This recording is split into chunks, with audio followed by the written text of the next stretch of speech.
Boa tarde, sou Sueli Vaz, atuo na SME, lá no Núcleo Técnico de Currículo, mais precisamente na Academia Estudantil de Letras, AEL, lá com a Suelizinha e com o Samir.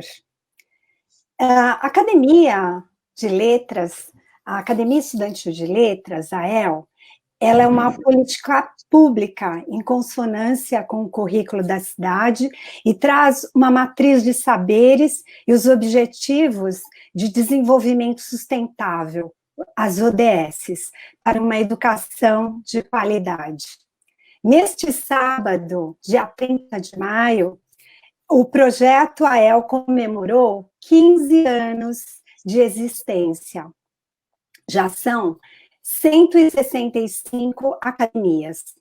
A AEL, para quem não conhece, ela é uma academia de letras adaptada para os nossos estudantes.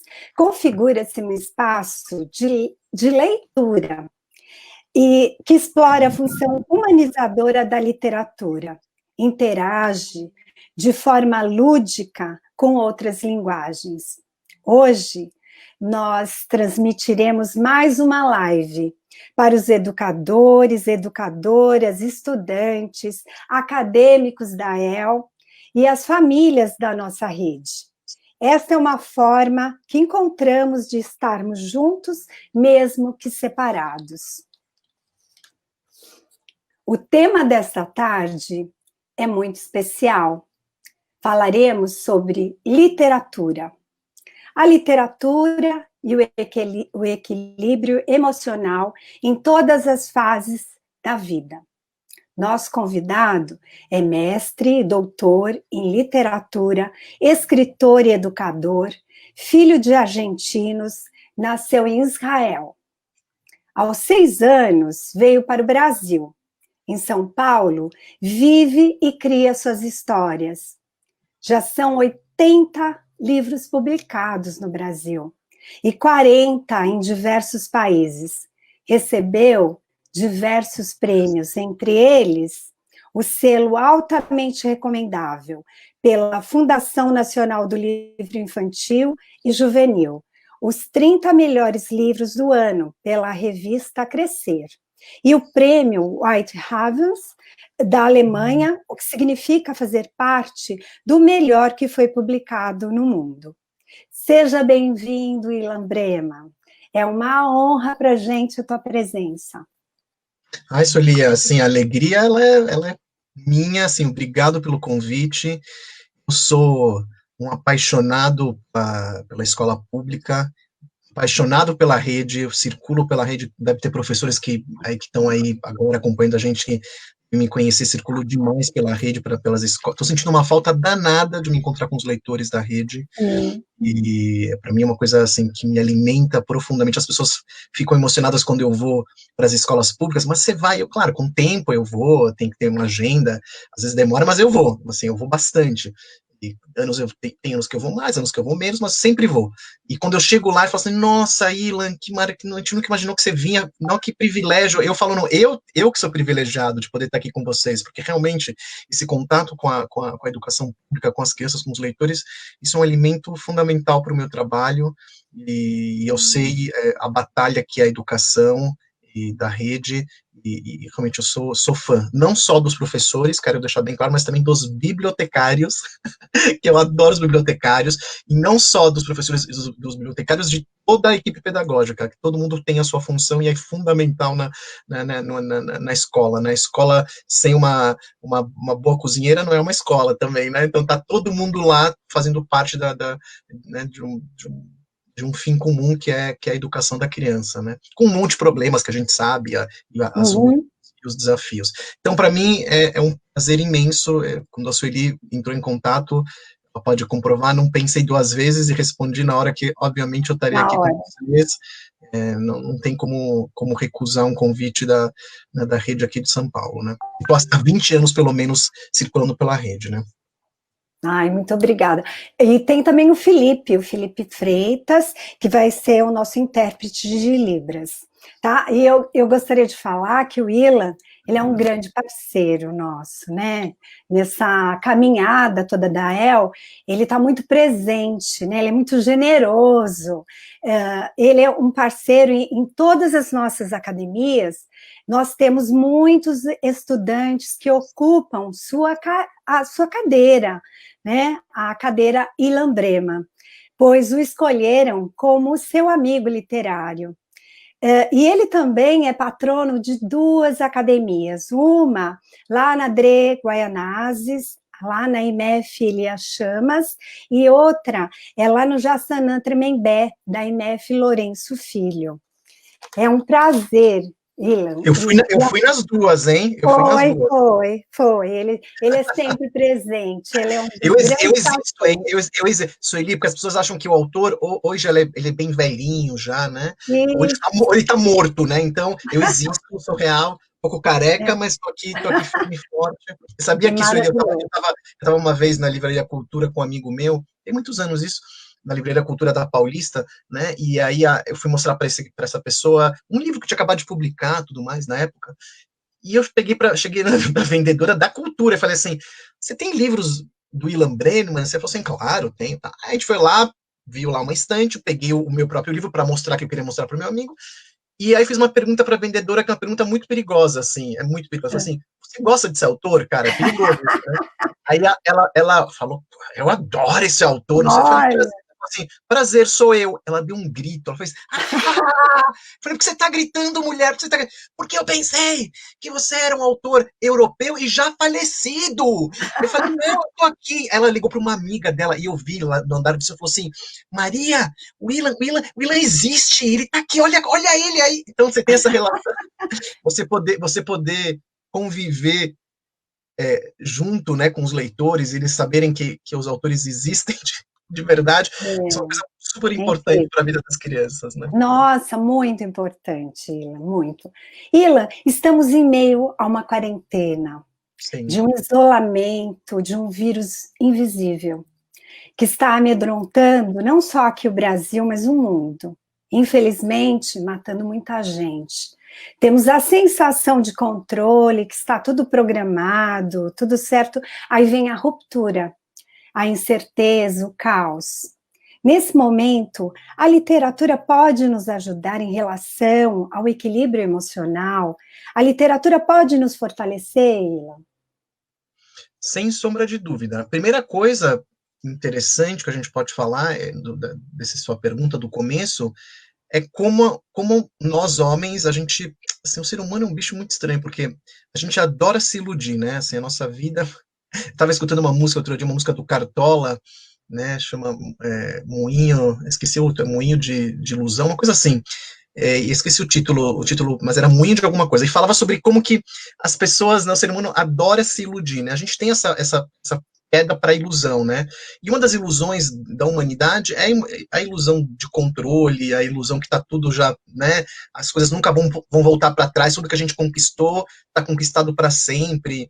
E a pandemia vem e mostra mais uma vez, não é a primeira vez, que a gente estava errado, né? Que novamente, a gente não controla tanto assim a natureza, o mundo, nossas próprias, mas a gente não consegue nem controlar nossas próprias emoções, não controla nem as nossas próprias emoções. Quem já teve um surto de raiva, um surto de choro, quem já teve um impacto emocional de repente porque aconteceu alguma coisa, não conseguiu se controlar, a gente consegue. A gente mesmo não consegue se controlar, imagina o mundo, né? Então a gente tende sempre a imaginar que está tudo sob controle. Isso é uma prova que realmente a vida ela é feita de rupturas, a vida é incertezas, a vida não é algo tão programado assim como a gente imagina. E isso causa muita angústia. Já na situação normal, dita normal, já causa angústia isso, né? As incertezas. Imagina agora, né? Mais angústia, mais incerteza. Nesse ambiente, a criança, principalmente a criança pequena, ela fica muito mais angustiada, Sueli. Ela fica muito mais ansiosa, por quê? Porque primeiro a gente, às vezes, não fala com ela sobre o tema, mas ela, como uma esponja, ela vai absorvendo todas as emoções em volta dela. Então, você tem que prestar bastante atenção, vocês que são pais, professores e pais, ou educadores que estão aqui, que são pais de crianças pequenas, elas absorvem tudo, tudo. Eu escrevi um livro que chama A Menina Furacão e o Menino Esponja, e Hum, eu conto nesse livro. Depois eu pedi para a Ana colocar no meu, assim, o endereço do meu Instagram, não se desesperem, cadê que livro que ele falou? No meu Instagram depois tem uma lista, tá aí, tá vendo, no @ilan.brenman, lá no meu Instagram, já colocou. tem uma lista lá com os livros, não se desesperem. Então, nessa história, tem um menino que é um pouco esse perfil que as crianças são realmente. Ela é uma antena que vai absorvendo e absorvendo e absorvendo tudo. Só que ela absorve tudo, e como ela é pequena, e ela está em formação, em desenvolvimento, ela não consegue entender direito o que são essas coisas.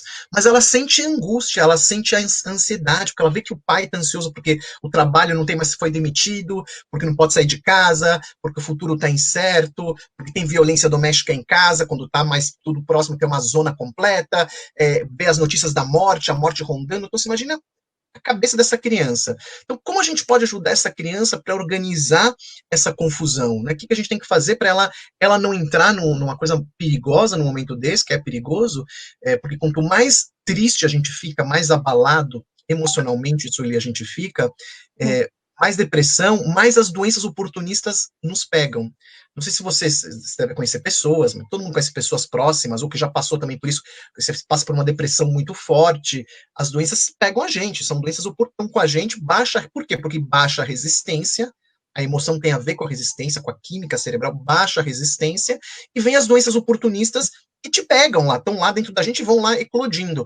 Então, isso vale também para a criança. E como a gente faz para fortalecer a nossa mente e a mente da criança? Como a gente faz para essa imunidade ficar fortalecida? Como a gente faz para a gente ficar mais robusto nesse momento e não fragilizado, mais robusto? Como a gente fica mais robusto? Adultos podem fazer o quê? A gente conversa, a gente vai fazer terapia, a gente vai assistir um filme, a gente vai ler um livro, a gente vai escutar uma música, a gente vai fazer um bolo, vai tentar dar um jeito para sair desse redemoinho. A criança, a ferramenta principal que ela tem, são duas ferramentas principais para ela poder se fortalecer, ficar mais robusta para esse momento, são as duas principais ferramentas, de novo, pessoal, atenção que eu vou falar agora, para primeira infância e segunda infância, vai, mas mais primeira infância. Segunda infância tem outros componentes, mas vou falar dessa primeira infância que precisa de uma atenção fundamental, porque é o começo da vida, né? Cria marcas profundas se a gente não trabalhar isso. Então, as duas ferramentas principais são o brincar, a brincadeira, e as histórias. O brincar ele é uma linguagem, é a linguagem da infância. Então, se seus filhos, os seus alunos, não estão brincando um tempo longo, não aquela coisa cansei de brincar, mas não querem mais brincar, isso tem que chamar atenção, algo está errado, porque brincar e infância é praticamente a mesma coisa. Brincar e infância, praticamente a mesma coisa, não tem diferença. Ah, meu filho não está mais brincando, não tá... Tem que chamar atenção. Porque através do brincar, ele põe para fora suas angústias, ele pode falar de coisas interessantíssimas se você observar a brincadeira, por isso que existe na terapia ludoterapia. Então, outra ferramenta, que é essa ferramenta que eu mais conheço mais profundamente e trabalho com ela, que são as histórias. Né? Se o brincar é a linguagem da criança, as histórias são o alimento da criança. É o que a criança tem que se alimentar. Arroz, feijão e histórias. E essas histórias fazem o quê? Fazem com que esse equilíbrio mental, né, esse equilíbrio que ela tanto precisa para ficar mais robusta, se estabeleça. Por quê? Porque as boas histórias de qualidade, depois vamos falar sobre o que são histórias de qualidade, boas histórias, elas vão fazer com que ela compreenda o que é essa incerteza, o que é essa angústia, e vai fazer coisas mais interessantes ainda. As histórias de qualidade vão insuflar na criança, e fazem isso, tá? Vão insuflar na criança coragem para enfrentar esse momento, esperança, compreensão, resistência. Vai saber resistir. Você imagina, se uma história, por exemplo, o conto de fada, né? Se um conto de fada tem 500 anos, 600 anos, 700 anos, e sobreviveu a guerras, a pestes, a fome, a censura, e ainda continua sendo contada, como a Chapeuzinho Vermelho, por exemplo, é porque dentro dela ela tem todas essas características, ela continua resistente, com esperança. A história ela tem coragem. Ela, a carne da história, possui tudo isso. Se ela sobreviveu a tudo que imagina, tempestades, cataclismas, vulcões, e continua sendo contada essa história, ela é muito resistente. Olha que característica interessante tem essa ferramenta. Portanto, se a gente for compartilhar essas histórias com as nossas crianças, elas vão se alimentar disso, de resistência, de coragem. Não é à toa que um dos maiores clássicos da literatura, Sueli, dos maiores clássicos da literatura, escrita no século XIV sobre uma peste, né, como a gente está vivendo agora, que é da peste de Florença, que era a peste negra, 1340 e bolinha, é um livro que chama Decameron, do Giovanni Boccaccio. E o Giovanni Boccaccio, que é um autor de 700 anos, ele conta a história de jovens, são 3 homens e 7 mulheres que se afastam de Florença, isolamento social, né, porque está lá a peste, e vão para um castelo, vão para os arredores da cidade, para não pegar lá a peste na cidade, e para passar o tempo, eles propõem que Decamerão significa 10 dias, né? Decamerão, 10 dias. Propõe que cada um conte 10 histórias para passar o tempo e tudo mais. E o livro são essas histórias. Então, o Decamerão já sabia que as histórias tinham essa qualidade, né, de resistir, de coragem, de esperança e tudo mais. Então, contar história nesse momento, ler histórias, conversar com seu filho de uma forma simbólica, que tem componentes arquetípicos nas histórias, isso são, né, imagina, morte, né, Sueli? A morte está presente, você abre o jornal, liga a TV, correndo sangue toda hora, quer dizer, é uma coisa assim, loucura absoluta, né? A morte está muito presente agora no discurso da sociedade. Você acha que a criança está imune a isso? Ela sabe o avô que não está mais, a coisa, ela está ligada, só que como ela vai lidar com esse assunto? As histórias que têm qualidade vão falar sobre a finitude, e vão fazer com que a criança se sinta um pouco mais tranquila, e entenda um pouco mais o sentido disso na sociedade, no mundo. Eles vão dando... As histórias, elas são como disse uma autora que eu gosto muito, como um mapa emocional para a criança. As histórias, elas são como uma bússola. Ela vai mostrando para a criança um pouco onde é o norte, onde é o sul, leste, oeste, é uma bússola. Então, assim, acho que eu fui longe, né, na resposta, mas acho que é por aí. Tá ótimo, é isso mesmo, e eu acho assim, não é só para as crianças, né, eu acho que é todas as fases da vida, que eu acho que é importante, né, inclusive para a El, a literatura ela é indispensável, porque a gente acredita que a literatura é indispensável para a vida, né, os coordenadores das AELs que estão nos assistindo, eles repertoriam nossos estudantes através de pesquisa e muito estudo, e eles se apropriam desse conhecimento sobre os autores e suas obras, e eles têm o primeiro trabalho, o trabalho deles autoral é a pasta do acadêmico, tá? Que eles constroem. Então, isso é muito importante, a literatura na vida deles. E Ilan, com tudo isso, né, sem arte, tudo fica cinza, sem expressão, sem vida. Neste momento, né, que estamos com horizontes curtos, as histórias, elas devolvem amplitude dentro de casa. Através das histórias, nos deparamos com dramas que também são nossos, e assim, nesse exercício de empatia, nos tornamos mais humanos.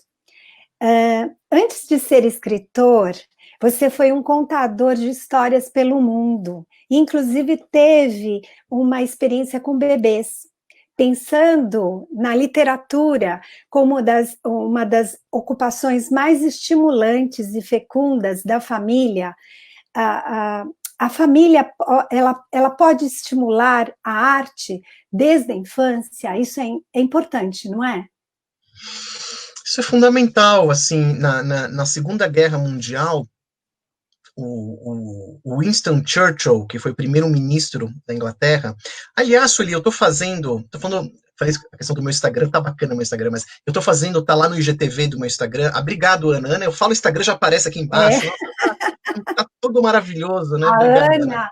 A nossa assessoria de comunicação é maravilhosa, isso aqui.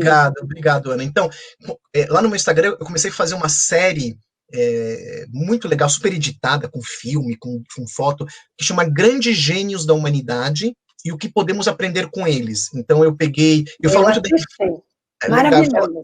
Eu falo, obrigado, Silvio. Eu falo muito da infância de alguns desses gênios e o que a gente pode aprender. Então, eu falei já da Marie Curie, que foi a mulher que ganhou duas vezes o prêmio Nobel, química. Falei do Thomas Edison, o criador da lâmpada, do fonógrafo. Falei do Beethoven.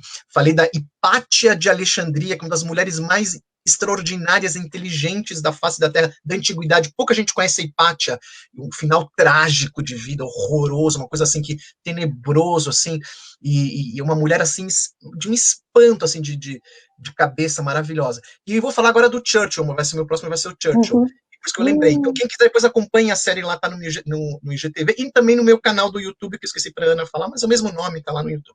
Mas o que acontece, Sueli? O Churchill estava na Segunda Guerra, respondendo a sua pergunta, e gastando muito dinheiro, obviamente, com questões militares, né, combatendo o nazismo. Aí chegou um assessor dele e falou assim, Churchill, estamos gastando muita grana aqui, né, para defender o nosso país, defender tudo mais, só que eu estou vendo aqui que no orçamento continuamos gastando dinheiro em arte. Você está continuando, assim, mandando dinheiro para a arte, mas tem que parar, tem que cortar tudo. E o Churchill teria respondido, mas meu filho, a gente está fazendo a guerra contra os nazistas para quê? Uhum. Exatamente para manter a nossa arte, para manter a civilização, para manter a importância da diversidade, para manter a cultura que a gente tanto ama, o teatro, né, o cinema, a literatura, as artes em geral, a gente está lutando em prol disso, da nossa civilização. Você vai querer cortar a arte? Você está maluco. Então, é um pouco isso. Então, respondendo a sua pergunta, sim, a arte ela é fundante para o ser humano. Uhum. Alguém que está escutando aqui a gente, duvido, gente. Aqui não, porque aqui é educador, mas posso falar em público para milhões de pessoas fazer a mesma pergunta. Duvido, o cara mais reacionário do mundo, se ele for parar para pensar, bem que não pensa muito, mas enfim, se ele for parar para pensar e fizer uma pergunta para esse cara reacionário, cara, você consegue viver sem Sim. a sua vida, assim, 24 horas por dia, a semana, sem ir para o cinema, sem escutar uma música, sem ir para o teatro ou ler. Ah, não, teatro não, mas você vê cinema. Ah, cinema eu gosto. Então, meu filho, arte. Ah, não, música, arte, meu filho. Isso é arte. Ah, não, eu tô aqui escutando meu avô contando um caos, eu adoro. A arte, meu filho, isso é arte. Então, a gente não consegue viver, Sueli, a nossa vida não vale a pena sem fantasia. A nossa Sim. vida, a nossa vida seria miserável, miserável sem fantasia. Por isso que a gente força, quando a gente está num deserto de ficção, ou seja, onde não existe a ficção ou fantasia, o nosso Uhum. cérebro produz. O nosso Uhum. cérebro. Quem viu aquele filme A Vida é Bela, né? É Uhum. exatamente isso. Quer dizer, no momento assim de desastre que você está lá, você precisa criar, senão a gente enlouquece. Então, fantasiar, ficcionar, ter contato com o mundo simbólico dos sonhos é o que diferencia a gente dos animais. Uhum. Dos animais. Eu adoraria que a minha cachorrinha linda pudesse fantasiar e ficcionar, mas ela não faz, né? Por mais que eu possa até inventar que ela faça, mas ela não faz isso. Né? Ela vive no eterno presente, né? Assim, ela tem as Uhum. memórias, mas basicamente quando você sai de casa, passa 10 minutos, parece que você passou um ano fora de casa quando você volta, não é? Mas, Uhum. ela te pega como se parece que você está 10 anos. Esqueceu que só foi 10 minutos a sua saída, ela fica alegre. Então, nós temos um outro componente na nossa cabeça, que tem a ver com fantasiar, com fabular. Então, quanto mais fantasia, quanto mais ficção na vida das crianças, desde pequenininhas, mais ficção, mais fábula no sentido de fabular, não das histórias de animais, mas de fabular, mais estamos preparando essas crianças para o mundo. Qual mundo? O mundo interno dela, o mundo interno, ou seja, como ela funciona por dentro, e o mundo externo, ela ter uma visão do que vai ser o mundo. A gente tá, quanto mais repertório cultural, quanto mais repertório artístico uma criança tem, é só você ver crianças que são banhadas com a arte com música, com literatura, né, com teatro, e crianças que, por milhões de motivos, não têm isso. Isso impacta, a gente sabe disso com pesquisas, isso impacta É o... a vida dela acadêmica, isso impacta a vida emocional dela, a vida profissional dela, e isso já é dado, quer dizer, se a gente puder fazer alguma coisa para essas crianças, sim, é trazer repertórios para elas, repertórios que elas nunca viram. Isso é uma coisa também que é muito interessante nas escolas, e eu tenho acompanhado esses anos todos as escolas públicas, e eu vejo que às vezes vocês dão de 10 a 0 algumas escolas particulares nesse sentido. Eu acho que isso vocês estão tão assim à frente, que essa coisa de, por exemplo, de trazer repertório para a criança na escola pública, que ela não tem fora. Então, em muita escola particular, quando eu vou ver, quando eu ia para uma festa junina, não sei o quê, só tinha música, sei lá, de cowboy americano, não sei o que. Aí eu dizia, eu ficava bravo, falei assim, mas diretora, se você não colocar música de festa junina que a gente tem aqui no Brasil, quando essa criança vai ouvir? As minhas Nosso filhas, elas vão folclore. escutar porque eu gosto, cai balão e outro, elas vão saber porque eu gosto. Mas, assim, você está repetindo algo que já tem lá fora. Então, qual a função da Uhum, educação? Repetir o que tem lá fora? Sem uhum, fazer nem julgamento, assim, julgamento estético, se é bom ou ruim. Eu acho ruim, mas enfim, você pode até gostar, mas qual é o sentido de você repetir uma música da novela que está passando dentro da sua sala de aula? A escola é o lugar para ela ter contato com aquilo que ela nunca vai ter fora, ou que os pais não uhum, podem ter isso. Essa é a função da escola, essa é a grande mediação da escola, trazer músicas, trazer textos, trazer imagens, trazer palavras que aquela criança vai escutar exclusivamente no espaço educativo, porque lá fora é um deserto e tem milhões de problemas, famílias desestruturadas, família que só tem mãe, família que às vezes nem tem mãe ou avó que cuida da criançada, não tem tempo para pensar nisso, não tem dinheiro para pensar nisso, é um sofrimento. Só que se a gente conseguir na escola pública trazer isso, isso pode ser uma tábua de salvação para algumas crianças. Não sei se para todas, mas para algumas com certeza, porque essas histórias, essa marca, essa mediação com a arte, ela pode mudar a vida dessas. Por que ela pode mudar? Porque ela vai tornar as crianças mais sensíveis, mais inteligentes, mais preparadas para a vida, para tentarem mudar a realidade de onde elas vêm. Isso aqui não é romantismo, tá? Isso aqui não é romantismo, isso aqui é realidade. Isso é uma coisa que a gente pode acompanhar em milhões de exemplos pelo mundo, de como que isso tem efeito. Então, quando a gente escolher uma música, escolher um texto, escolher um filme para passar na nossa escola, vamos parar e pensar um pouco. Bom, eles já viram isso na sessão da tarde? Tem isso, né? Já tem. Ah, essa música, escutaram no Faustão essa música. Qual a diferença se já tá no Faustão ou tá no YouTube deles? Né? Que eles estão lá ouvindo no YouTube aquela música que só escutam. Não, vamos trazer uma música que eles nunca escutaram. Né?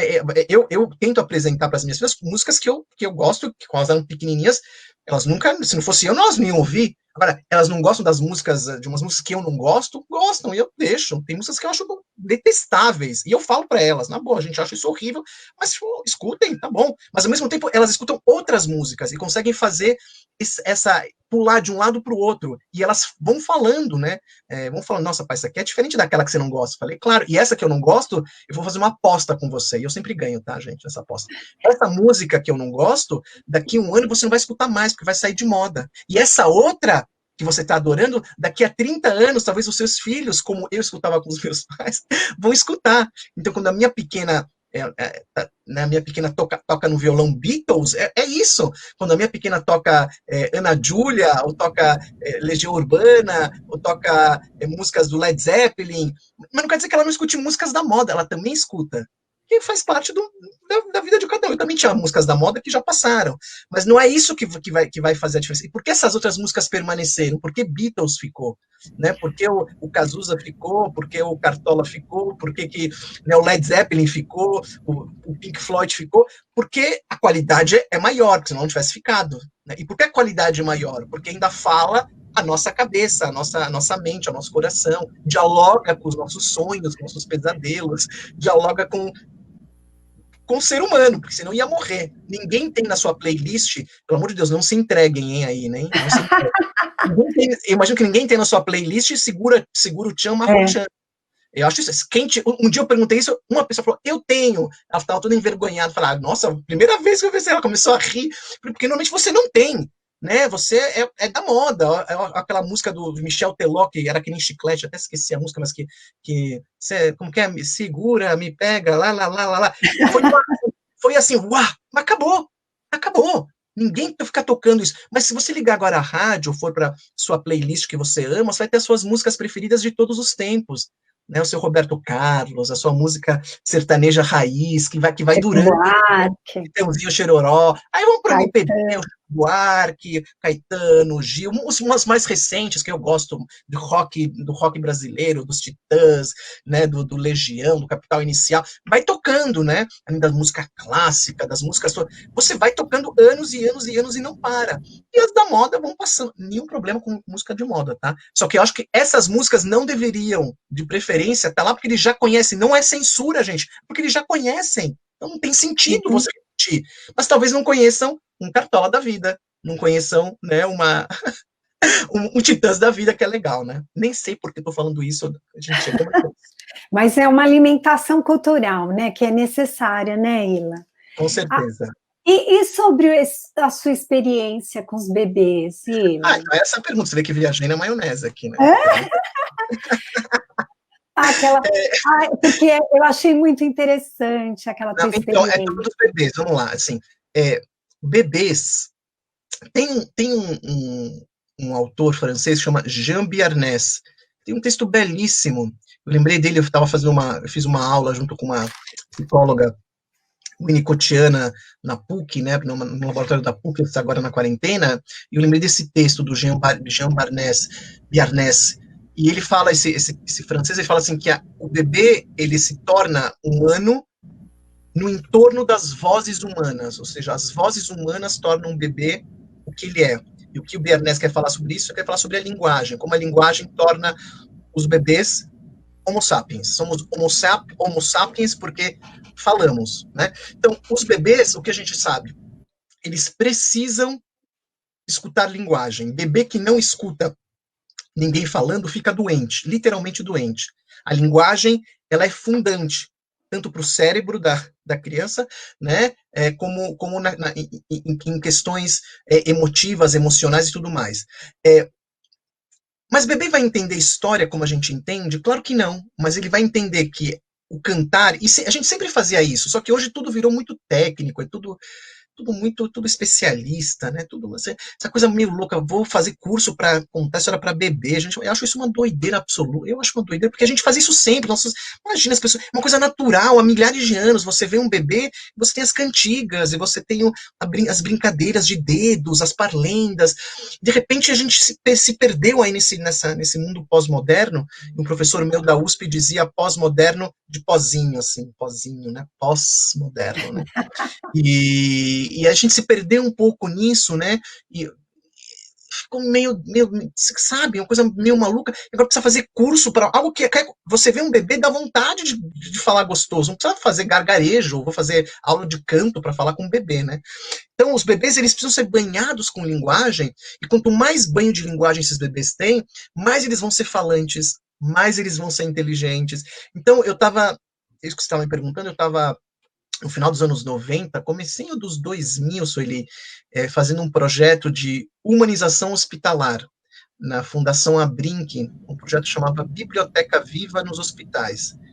E esse projeto, Sueli, ele era um projeto bem interessante, a gente rodou o Brasil com ele, e a gente formava voluntários nos hospitais para eles serem mediadores de leitura nos hospitais. Aí eu estava aqui em São Paulo, eu circulei o Brasil inteiro com isso, mas o caso que aconteceu foi em São Paulo, final dos anos 90, começo de 2000, não era casado ainda, não tinha filhos.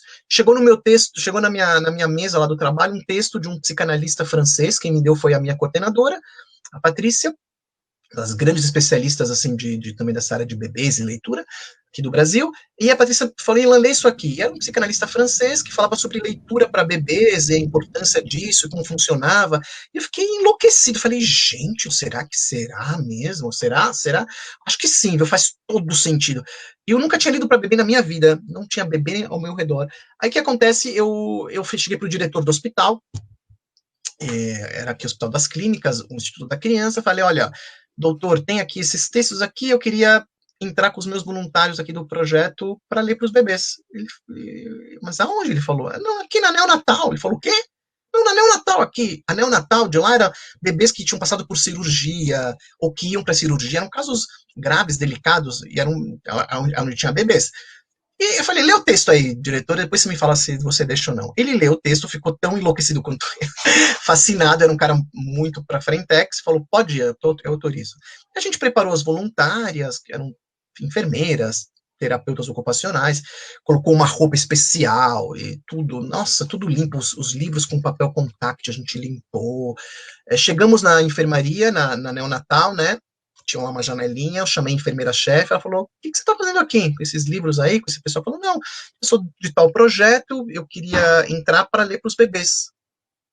Ela me olhou com uma cara, tipo assim, vamos mandar pro hospício esse jovem, eu era cabeludo naquela época, mandar esse cara pro, né, manicômio, que lê para bebê, né, ela tá doido, né? Aí eu dei aquela carteirada básica, falei, ó, fala com o diretor, né? Ela entrou na sala, ligou pro diretor e eu vi ela fazendo assim, né, com a cabeça assim, muito brava, né, fazendo com a cabeça, tá? Ela abriu a porta e falou, entra! Tipo, com muita, tava muito brava ela, entra! Aí a gente entrou, eu separei as meninas, cada um foi para um canto, e eu fui para uma sala, e acho que ninguém sabia que aquilo era também minha primeira vez, gente, eu tinha 20 e poucos anos, nunca tinha feito aquilo. Para crianças, milhares de horas, mas para bebês, nunca. Falei, gente, vamos lá, então. Eu cheguei lá na sala, tinha um bebê numa incubadora, numa isolete, conectado, cheio de mangueirinhas conectado numas máquinas, e, e aí eu falei para a enfermeira que estava lá, falei, olha, eu sou de tal projeto, eu queria ler para esse bebê, cadê os pais? Porque no texto, Sueli dizia o seguinte, esse momento de mediação com o bebê sempre tem que trazer os pais, para os pais entenderem da importância que isso tem, porque eles vão perceber essa importância e talvez eles continuem fazendo esse trabalho. Porque ela falou, Ilan, os pais são muito pobres desse menino, não tem dinheiro para vir todo dia aqui. Eles não estão aqui. É o dia deles não estarem aqui. Eles não conseguem condução, não tem dinheiro. Eu falei, meu Deus. Mas eu queria ler. De repente, alguém estava atrás de mim aqui no meu cangote. Enfermeira-chefe, aquela que tinha aberto a porta. Falou assim, eu vou pegar o menino, você vai ler. Quero ver o que você vai fazer. Eu falei, gente, meu Deus, estava todo lá apavorado.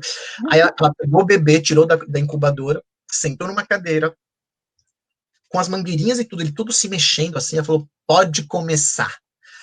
Aí eu peguei um livro, na minha cabeça eu queria estar abafando, você peguei aquele livro dobradura, sabe, que abre coisa, na pop-up que chama, né? E eu comecei a ler para o menino, mostrando as dobradas, tipo, 5 ou 6 meses tinha um bebê. E nada, o bebê nada, tudo se mexendo, a enfermeira só via aquele sorrisinho no canto aqui da boca dela, sorrindo, sempre maluco, né? E de repente me veio o texto de novo do cara da França, que era o seguinte, ele dizia no texto, os bebês gostam do ritmo quando a gente conta a história. Os bebês gostam do ritmo quando a gente canta para eles. Eles gostam de uma linguagem que a gente pode chamar de linguagem narrativa, que é a linguagem que conta a história, que é uma linguagem diferente da linguagem do dia a dia. Que é qual? Oi, tudo bem? Vamos passear? Ou no hospital, a linguagem lá do hospitalar. Rapidamente eu larguei o livro pop-up e peguei um livro de Era Uma Vez, né? Sei lá, peguei aqui, vamos pegar aqui um. Peguei um livro de Era Uma Vez, com texto. Peguei um livro, é maior que esse, é um livro com texto mesmo. Era um livro com bastante texto. Eu conheci o livro, conhecia todos os livros, abri o livro na frente do menino e comecei a ler a história. E, de novo, com que voz? Com uma voz normal, uma voz com um bebê na sua frente, né? Gostoso. Aí você vai lá, comecei a ler para o bebê, Era Uma Vez, tá, né? Fui lendo com o livro aberto, ele começou assim a olhar, tudo mais. 5 minutos de leitura, Sueli, 5 minutos. Ele fica quieto, o bebê, para de se mexer. Ele estava inquieto, parou de se mexer. E eu continuei. Mais 5 minutos de leitura, o bebê adormeceu no colo da enfermeira-chefe. Ela olhou para o bebê, olhou para mim e disse: o senhor vai contar a história até o final para mim, que eu fiquei curiosa. Eu falei, eu falei, com certeza. Aí ela com o bebê no colo, eu terminei a história, a gente se tornou, né, grandes parceiros do projeto, ela teve um grande aprendizado, eu também, né, e a partir daquele momento, isso foi, claro, a gente fez mais vezes, foi entendendo, compreendendo como funciona isso, né, e de novo, pessoas que têm bebês em casa ficam já nervosos, mas tem que ler até o final, tem que ser todo dia. Gente, para com isso, são bebês, você lê quando tá afim, você tem que saber que é importante, é só isso. Quando você tá afim, quando é gostoso, não precisa ter, não deu até o final porque regurgitou, porque as minhas filhas tinham às vezes isso, parecia o exorcista, né, na minha cara. Enfim, normal, gente, vai, outro momento, tem que ser uma coisa gostosa. O importante é saber que, olha, isso é bacana, é importante, vai fazer parte da nossa vida. Ponto final. O tempo que você tiver, o dia que você. É isso. Você estabelece.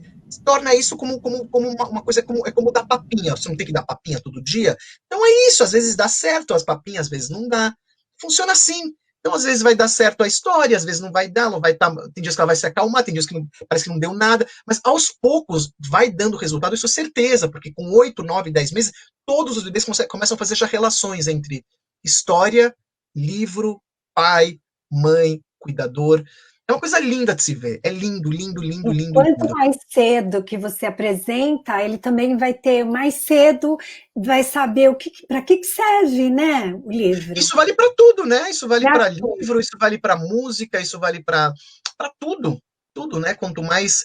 Mas sem neura, vou fazer isso para tornar o meu filho Uhum. campeão, vou ensinar agora, vou aproveitar, vou ler para ele com 5 meses mandarim, sueco, dinamarquês. Não, não é isso que a gente está falando aqui, né? A gente está falando de uma coisa que a gente sabe que vai fazer bem para ele, para a vida emocional dele, vai fazer Uhum. bem para ele, para, né, o intelecto dele, mas se não for feito de uma forma amorosa, sem essa neura, cara, não funciona, porque você vai, tem pais muito, eu lembro uma vez, Sueli, que chegou um casal, chegou para mim e falou assim, sabia que eu era educador, isso tem muitos anos também, já trabalhava com educação, né, falou assim, Ilan, eu sei que você fez um texto, eu escrevi na revista Crescer, né, eu passei muitos anos escrevendo na revista Crescer, Ilan, você escreveu um texto na revista Crescer, falando sobre dicas de escolas, como a gente pode escolher uma boa escola para o nosso filho. Você pode falar para a gente? A gente queria uma dica de uma boa escola. Eu falei, mas fala um pouquinho mais para eu tentar ver se eu consigo localizar alguma, né? Eu falei, não, a gente quer uma escola que seja muito boa para o Enem, né? Que forme muito bem para o vestibular, que tem essa. Falei, tá legal, mas quantos anos tem seu filho? 1 ano. Eu falei, meu Deus do céu. Meu Deus do céu. Eu falei para esses pais, cara, isso é uma preocupação que não pode ser agora, porque se você entrar numa escola, né, um berçário de 1, 2 anos que tem isso, primeiro que você está jogando seu dinheiro fora, isso é fake news, é fajuto, não sai para nada, você entendeu? O que você tem que fazer, primeira infância principalmente, é uma estrutura boa para o cognitivo poder entrar. Essa estrutura boa é uma escola que brinque muito, que conte muita história, que cante muito, os conteúdos vão Alimentar, né? junto, né? O lúdico é o primeiro e as coisas vão entrando, né, com 1 ano, pelo amor de Deus, o que é isso? Né? Então, mais para frente pode até fazer algum sentido para alguns pais, tá bom, legal, não tem pra... Mas 1 ano não, 1 ano você vai criar crianças estressadas, neuróticas, né? Imagina o que é isso, ficar pressionando ela a fazer. Não, né? Não. Então, lembrei disso. E nas nossas academias, na AEL, mensalmente acontecem encontros com a presença da comunidade. A comunidade ela é convidada para realizar os seminários mensais, onde os alunos, os estudantes acadêmicos, eles se apresentam e compartilham os estudos dele. Então, é uma coisa muito importante a família estar presente, participar disso. Agora, eu cito aqui o Val Noah Harari, escritor de Sapiens, PhD em História, que ele deu uma entrevista recente, ele disse que quando ele escreve, a função dele é construir uma espécie de ponte entre a comunidade científica e o público em geral. Como aumentar nosso repertório para ter mais oportunidades no futuro? Como preservar e transmitir as experiências através do tempo? É, o Harari é interessante, né? Eu li o Sapiens, o Ai, Homo Deus também. também, e Maravilhoso. o Sapiens é muito bacana. O Homo Deus não gostei tanto como o Sapiens. E o Homo Deus, ele entra, o Harari, imagina, quem sou eu, mas vou criticar o Harari, né? Que chique, né? Mas assim, Vale você. mas o Harari na primeira parte do Homo Deus, não do Sapiens, o Sapiens é muito bom mesmo. Ele, Uhum, ele entra numa coisa que é muito parecida com o que a gente estava falando das certezas do começo, né? uhum. Ele é como os iluministas, né? Ou como na época da Hipátia. Eu falei para vocês, né, dessa série que eu estou fazendo dos gênios da humanidade, Gênios. a Hipátia de Alexandria é de, né, falando de 1700 anos, né? Numa cidade antes de acontecer uma atrocidade com ela, uma coisa horrorosa que tem a ver com ignorância, com fanatismo religioso, com coisas está vivendo hoje aqui também parecidas, né? A ignorância absoluta, o pecado do mundo é ignorância, cara. E só que ela tem cura. A burrice não tem cura. Burrice, gente, sinto muito, mas burrice não tem cura. Mas ignorância tem cura. Eu sou muito ignorante em muitas coisas, vocês não têm noção. E eu vou aprendendo e deixo de ser menos ignorante. Então, assim, existia muita ignorância em 1700, né, na época da Hipátia, só que 300 anos antes, em Alexandria parecia um pouco como o Harari falava do mundo no Homo Deus. Era cientistas, era razão, né? Tudo parecia tranquilo, a certeza. Não, o homem já alcançou a sabedoria, e aí vocês vão ter que ver a minha série Ana, põe aí meu Instagram de novo fazer propaganda, tá aqui já. Instagram, olha, tá no Instagram para fazer propaganda. Vão lá me seguir para ver a série da Hipátia. Mostrem para as meninas, principalmente.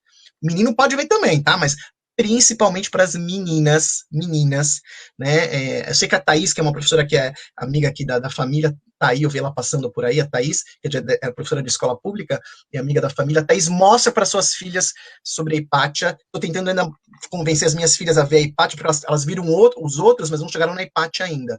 E a Hipátia de Alexandria, que era essa coisa, imagina, uma mulher no século IV depois de Cristo, que não se casou, estava nem aí para os homens, inteligente, dava aula, era uma pessoa de uma inteligência, de uma sabedoria, né, e vislumbrava, assim, tinha uma visão de mundo incrível, maravilhoso, e tudo mais, e aí veio uma coisa, assim, veio a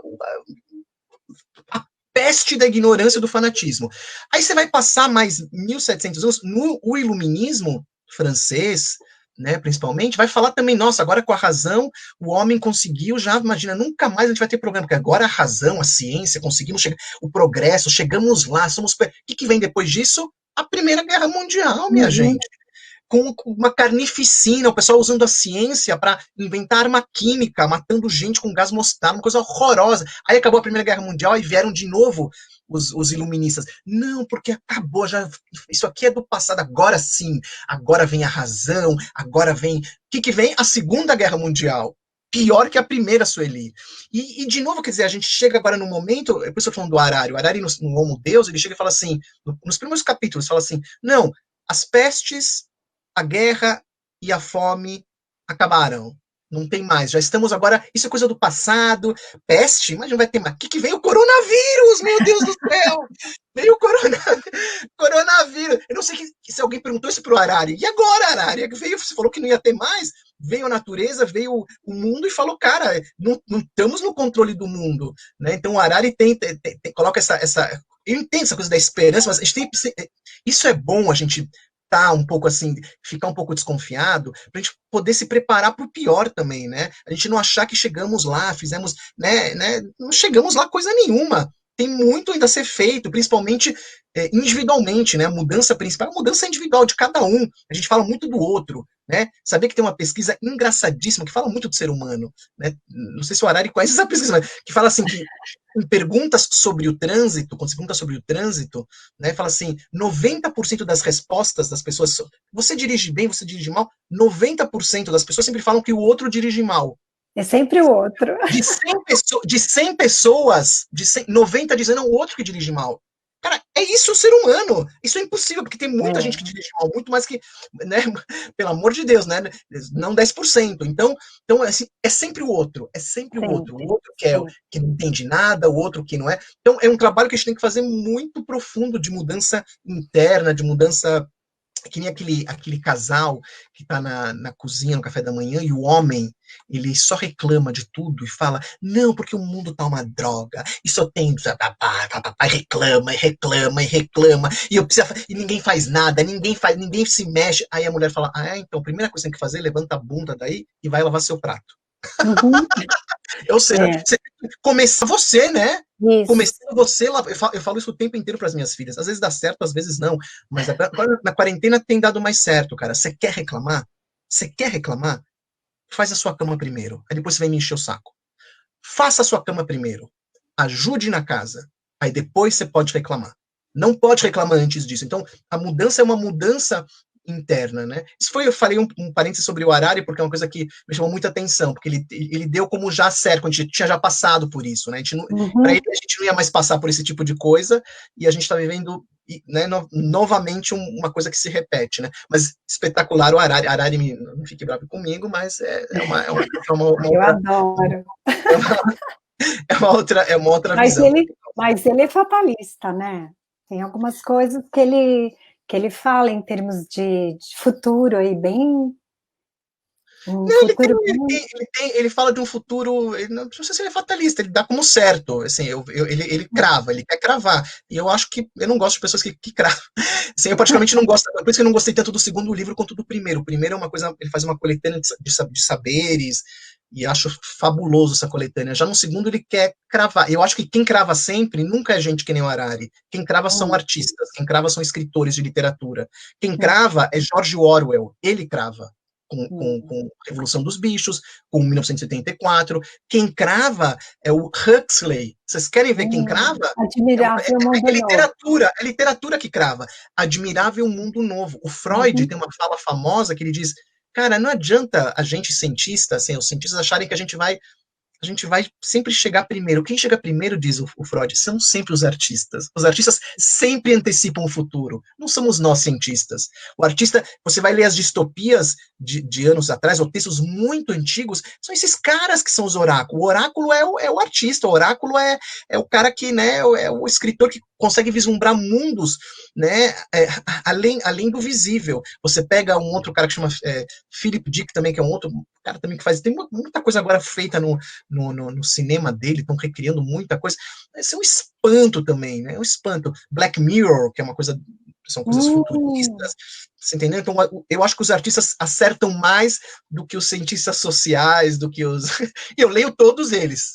Ai, Os cientistas maravilhoso. sociais, leio tudo, mas eu acho que os caras, o artistão, ele crava, eu acho pelo menos. Ah, e essas pontes, né? Nós temos na academia grandes parceiros, assim como você, Ilan. Nós temos mais, nós temos a Lígia Fagundes Telles, temos aqui o Sandy Oliveira, temos o Jô Soares, o Daniel Munduruku, Sérgio Vaz, Roberto Toreiro, o Maurício de Souza, Eva Furnari, Pedro Bandeira, é o Rodrigo Ciríaco, Thalita Rebouças, Valcir Carrasco, Anderson Novelo, Arnaldo Antunes, Ziraldo, Ferrez, Daniel Carvalho, Rosana Rios, Ricardo Viveiros, Inácio de Loyola Brandão, Ricardo Azevedo e tantos outros que participam de encontros, de seminários, de cursos e propiciam, assim, ferramentas para esses nossos estudantes, sabe? Como a gente diz que o nosso símbolo, é um livro aberto e os alunos eles conseguem asas para poder escolher, para ter essa liberdade de escolhas e de crescimento e de transformação. Sueli, eu lembrei aqui de uma coisa, assim, de que você está falando aqui, uma outra coisa também, você falou a palavra ferramenta, né? E eu lembrei, de novo, do Churchill. Acho que, como estou fazendo o vídeo, né? Acabei de fazer o vídeo, estou editando junto com o João aqui, o vídeo do Churchill, então tá tudo fresquinho. Você vai gostar disso que eu vou contar para você. Vocês podem usar na El também, isso é bem legal do Churchill. Que ele dizia, o Churchill, durante a Segunda Guerra, ele viajou muito. E por que ele viajava muito? Porque ele precisava conversar com aliados e inimigos que precisavam ser aliados, precisava juntar as pessoas contra, né, um mal comum, que era o Hitler, né? O Hitler, a Itália e o Japão na época, que era né, o eixo, né? Então, assim, ele viajou muito, falou, fez muita diplomacia e tudo mais. Aí chegou um cara para ele, das ferramentas, falou assim para ele, assim, Senhor Churchill, fazer sotaque em inglês, Sir Churchill, Sr. Churchill, por que você viaja tanto e fala tanto? A gente está no meio de uma guerra. Você fala, fala. E ele era um grande orador, além de um grande escritor. Poucas pessoas sabem. Eu vou adiantar o meu vídeo, que nem lançou ainda, mas já vocês, quem está aqui vai saber agora. Assim, poucas pessoas, que ele ganhou o Prêmio Nobel de Literatura em 1953. Isso na coletânea que ele fez de história e tudo mais. Então, O Churchill respondeu para o cara que falou assim, mas por que você fala tanto, por que você viaja tanto? Ele respondeu assim, porque muito melhor blá, blá, blá, blá, do que bang, bang, bang. Querendo dizer, a palavra, a linguagem, é uma ferramenta poderosa, poderosa, Poderosíssima. poderosa. Ela pode começar uma guerra, mas ela pode acabar com uma guerra. Quem tem briga em família sabe disso. Uma palavra pode acabar com uma família. Uma Isso. palavra.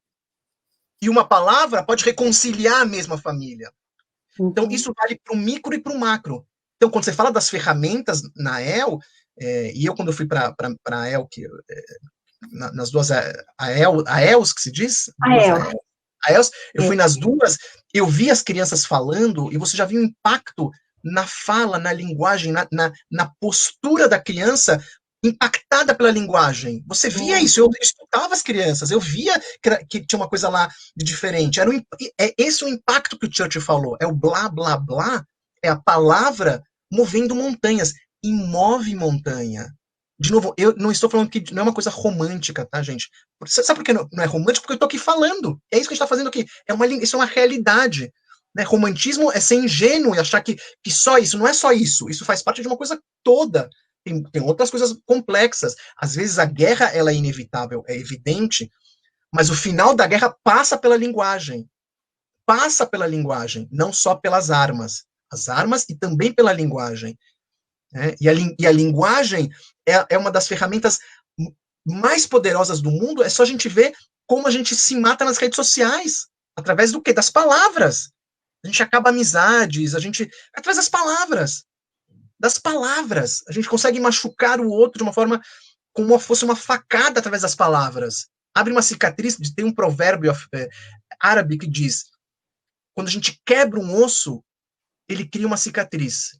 Quando a gente arranca uma árvore, mesmo naquele toco ainda pode nascer uma planta, isso acontece. E ele diz, mas quando uma palavra abre uma cicatriz, muitas vezes é muito difícil de fechá-la.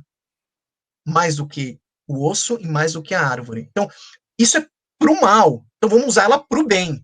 isso. Vamos usar ela pro bem. Né? E o que é o bem? Porque parece que o bem tem vários lados. Eu vou definir o que é o bem. Tá? Vou definir o que é o bem, que é importante, tá? Aqui nesse momento que tem tanta gente aqui com a gente. Ai, E tem uma clareza do que é o bem. Se você faz algo que faz o outro sofrer, isto é mal. Olha que simples. Se você faz algo que o outro sofra com a sua ação, isto é o mal. Se você faz algo que você sofre, é problema seu. É seu. É sua decisão. Você quer fazer coisas que o sofrimento ele é seu, somente seu? Paciência, a gente não tem o que fazer. Se essa ação que você fez te faz mal, mas uma ação que faz mal ao outro, isso não pode ser o bem. E ao contrário é a verdade. É o bem quando uma ação que eu faço torna o outro melhor, feliz, torna o outro uma pessoa melhor do que ela era, ou não machuca ela pelo menos. Não machuca ela pelo menos. Então, se você faz algo que machuca o outro, que faz o outro sofrer, é o mal. A literatura está no campo, no outro campo, está nesse campo de dar ferramentas para gente entender o que é o bem e o mal. Porque tem uma coisa, vou falar uma coisa aqui complicadíssima, Sueli, agora, bem complicado. Um paradoxo. É um paradoxo. É algo conflituoso com tudo que eu acabei de falar. E faz parte também da gente, para a gente poder pensar e não cair na ingenuidade, não ser ingênuo. Porque é muito fácil de ser ingênuo nisso. Que é o seguinte: aqueles que têm contato com a literatura, com a arte no geral, elas têm mais ferramentas de compreensão do mundo. Não quer dizer que elas são melhores ou mais boas do que as outras. Porque falando de. Eu estou nas coisas da Segunda Guerra por causa do vídeo que eu falei para vocês.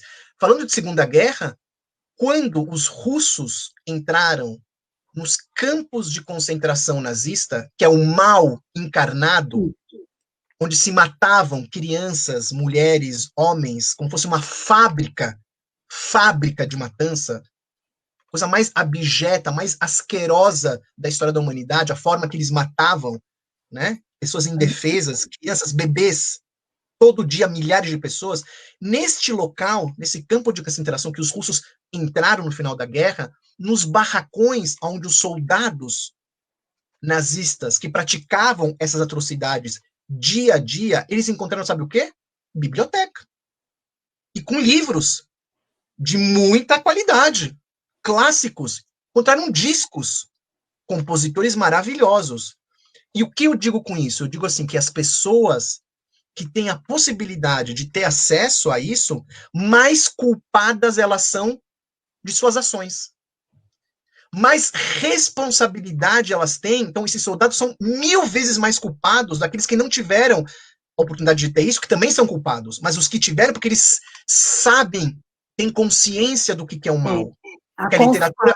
a escolha é consciente, né? Eu conheço muita gente que é muito intelectual, que está cheio de erudito, mas são pessoas más, que não são pessoas bacanas.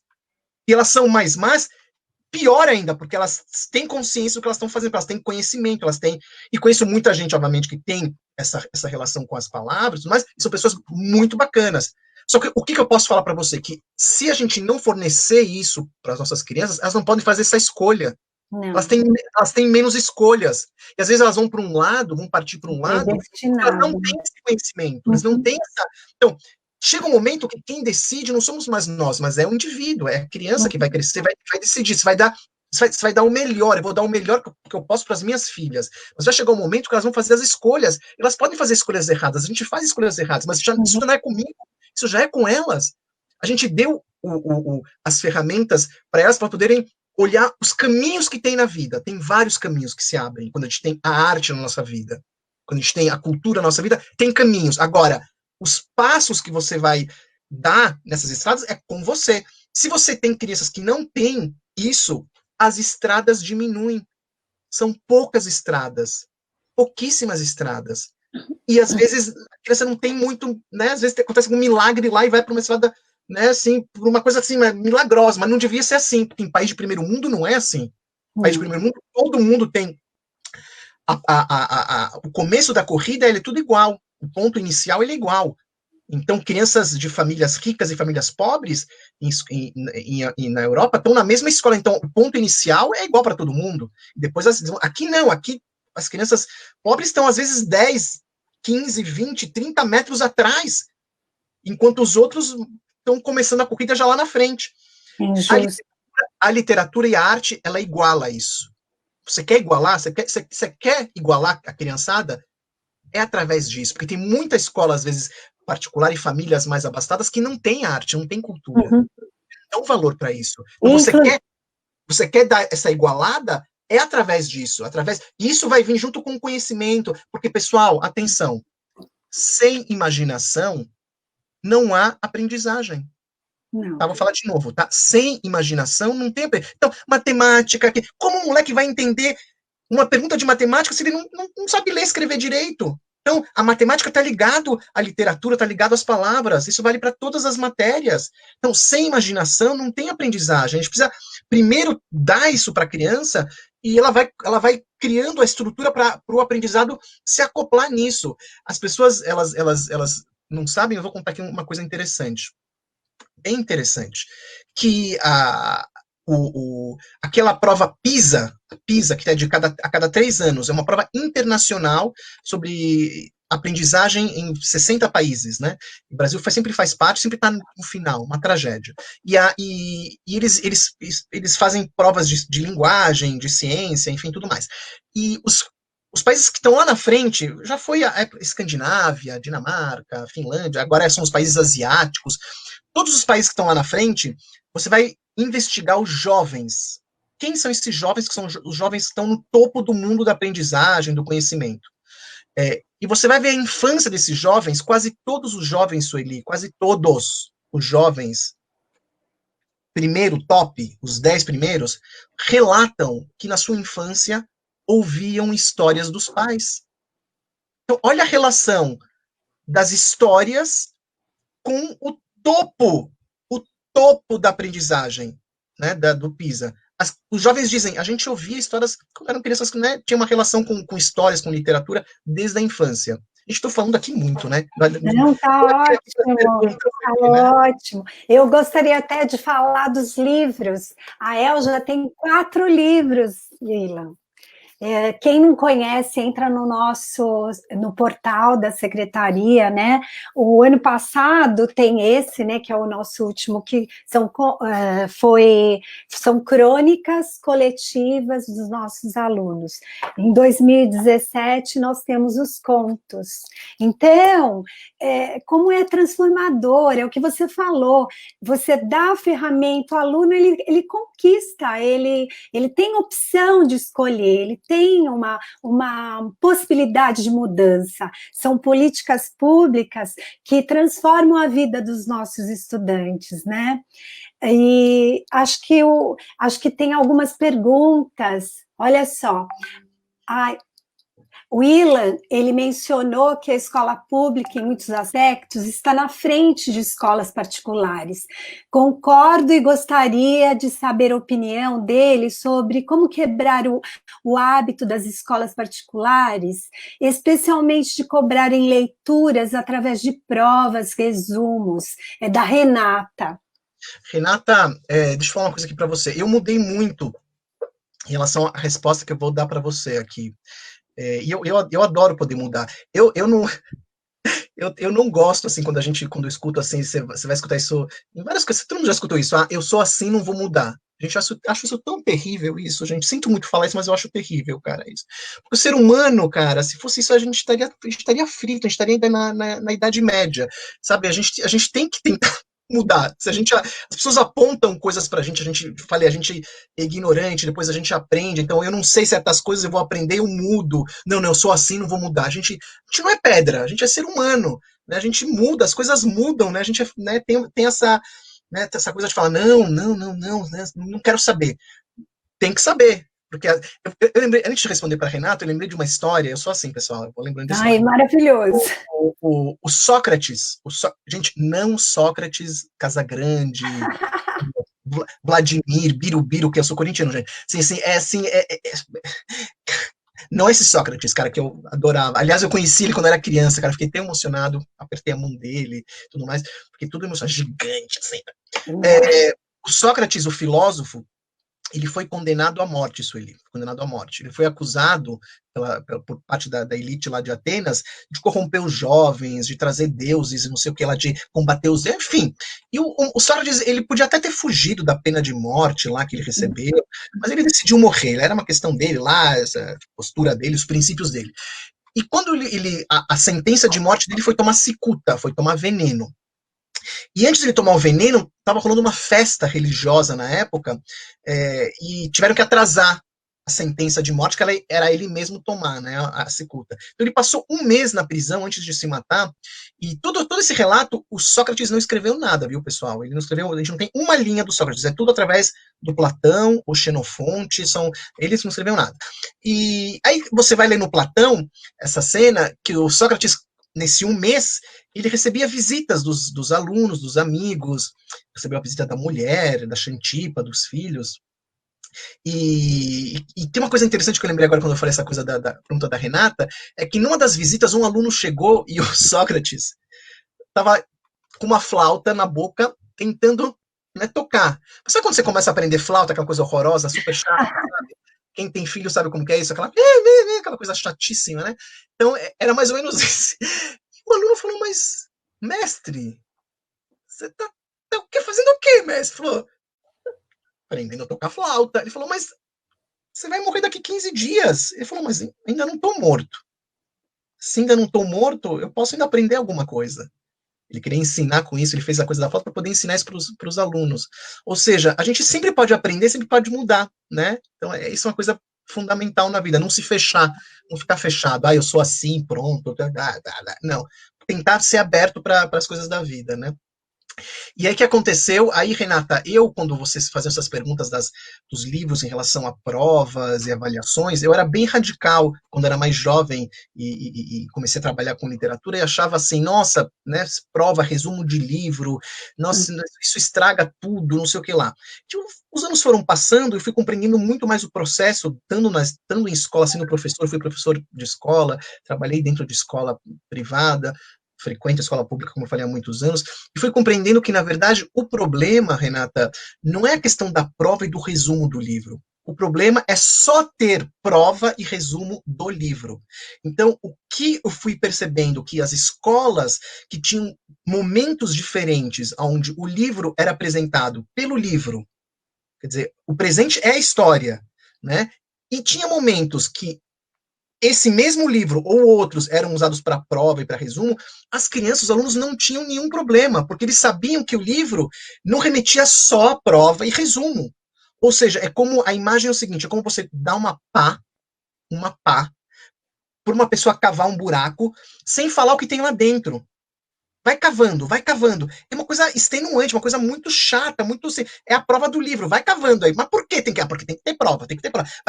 É diferente quando você mostra para a pessoa um tesouro, ela abre e fala, nossa, aqui, põe lá na areia e fala, agora cava. Você cava com mais gosto, faz o esforço, que é a prova, porque vou encontrar lá o tesouro que eu já conheço. Então, o que eu te diria, Renata, é que os espaços que conseguem fazer esses dois momentos são momentos que são tranquilos, ou seja, um momento separado, onde o livro ele é compartilhado com os alunos, porque você gosta de compartilhar a história, porque as histórias são bacanas, alguns vão gostar, outros não, e também momentos depois onde o livro tem lá seus conteúdos e que você quer fazer uma prova para ver isso e aquilo, medir aquilo e tudo mais.